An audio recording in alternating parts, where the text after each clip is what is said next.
Hi viewers, welcome to Vahees cooking. இன்றைக்கி சேனலில் நம்ம என்ன பார்க்க போகிறோம்னாக்கா கேழ்வரகு வரகரிசி இட்லி எப்படி செய்யுதுன்னு பார்க்க போகிறோம். வாங்க வீடியோக்குள்ளே போகலாம். இந்த டம்ளரில் 3 அளவுக்கு கேழ்வரகு எடுத்துருக்கேன், ஓரளவுக்கு வரகரிசி எடுத்துருக்கிறேன். அதே டம்ளரால் ஒரு அளவுக்கு உளுந்து எடுத்துருக்கிறேன், 1 ஸ்பூன் வெந்தயம் எடுத்து அதிலே போட்டிருக்கிறேன்.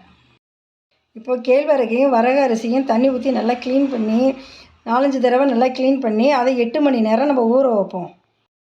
இந்த உளுந்தையும் வெந்தயத்தையும் இப்போ ஊற வைக்காமல் கேழ்வரகும் வரகரிசியும் 7 மணி நேரம் ஊறின பிறகு இதை 1 மணி நேரம் ஊற வச்சா போதும். இதையும் 1 மணி நேரம் தனியாக ஊற வச்சு ரெண்டையும் ஒன்றா சேர்த்து 8 மணி நேரம் கழித்து அரைச்சிக்குவோம். அதனால் இப்போ கேழ்வரகையும் வரகரிசியை மட்டும்தான் இப்போ ஊற வைக்க போகிறேன். 7 மணி நேரம் கழித்து தான் வெந்தயத்தையும் உளுந்தையும் நான் ஊற வைப்பேன்.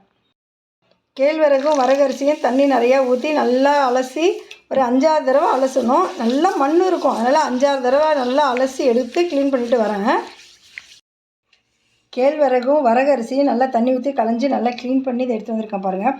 இப்போ இது 8 மணி நேரம் நல்லா ஊறட்டும். 7 மணி நேரம் ஆயிடுச்சு. கேழ்வரகும் வரகரிசியும் நல்லா ஊறி இருக்குது பாருங்கள். இது இப்படியே இன்னும் 1 மணி நேரம் ஊறட்டும். இப்போ அதோடு சேர்த்து உளுந்தும் வெந்தயமும் வச்சுருக்கோம், அதை நல்லா க்ளீன் பண்ணிவிட்டு இதை 1 மணி நேரம் ஊற வச்சு மொத்தம் 8 மணி நேரம் ஆகிடுமா. எல்லாத்தையும் சேர்த்து ஒன்றா அரைக்க வேண்டியதான். இப்போ இந்த உளுந்தும் வெந்தயமும் 1 மணி நேரம் ஊறினா போதும். நல்லா க்ளீன் பண்ணிவிட்டு வரேன். உளுந்து வெந்தயமும் நல்லா க்ளீன் பண்ணிவிட்டேன். இப்போ மறுபடியும் தண்ணி ஊற்றி ஒரு 1 மணி நேரம் இதை அப்படியே நல்லா ஊற வைப்போம். ஊறட்டும். இப்போ மிக்சியில் எல்லாத்தையும் ஒன்றா அள்ளி போட்டு அரைச்சி எடுத்துகிட்டு வரலாம். இப்போ எல்லாத்தையும் ஒன்றா அரைச்சிட்டு வந்தாச்சு. மிக்சியில் ஓப்பன் பண்ணியாச்சா.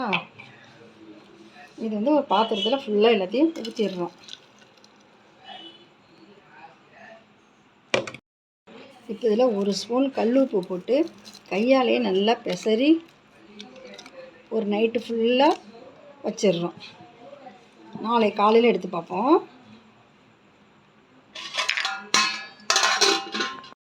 ஃபுல் நைட் இந்த மாவை அப்படியே மூடி வச்சாச்சு.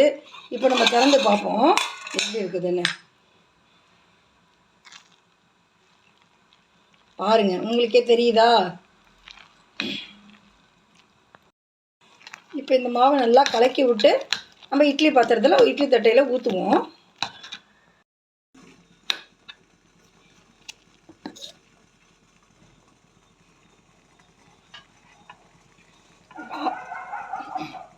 வாழை இலை போட்டு வச்சுருக்கிறேன் இட்லி தட்டையில், அதில் ஊற்றுறேன். இட்லி பாத்திரத்தில் நல்லா தண்ணி கொதிச்சிருச்சு. இதில் இட்லி தட்டை கொண்டு போய் வைப்போம். தண்ணி நல்லா கொதிச்சோட தான் வைக்கணும். நான் வாழை இலையில் போட்டிருக்கேன், நீங்கள் துணியில் கூட போடலாம்.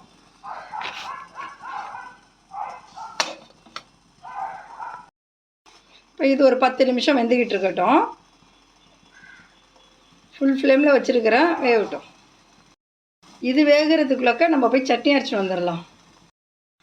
இப்போ ஸ்டவ்வை லோ ஃப்ளேமில் வச்சு ஒரு 5 நிமிஷம் வேக வைக்கலாம். இப்போ வெந்துருச்சானே நம்ம திறந்து பார்ப்போம். சூப்பராக வெந்திருக்கு. இப்போ ஒரு ஃபோர்க் எடுத்து வெந்துருச்சான்னு பார்ப்போம். நம்ம வெந்துருச்சு, நல்லா வெந்திருக்கு. இப்போ வந்து ஒரு தட்டுக்கு நம்ம எடுத்துக்குவோம். சுடுதுப்பா.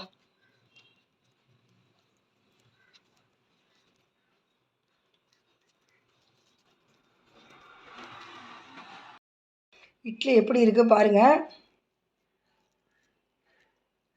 ஒன்று எடுத்து பார்ப்போம். பாருங்கள் எவ்வளோ சாஃப்டாக இருக்குதுன்னு பாருங்கள். நான் சொல்லுன அளவுலையே இதே மாதிரி போட்டு அரைச்சி நீங்களும் வீட்டில் இட்லி சுட்டு பாருங்கள். இதே மாதிரி வீட்டில் இருக்கிற சின்னவங்க பெரியவங்க எல்லாருக்கும் கொடுங்க. இது ரொம்ப நல்லது.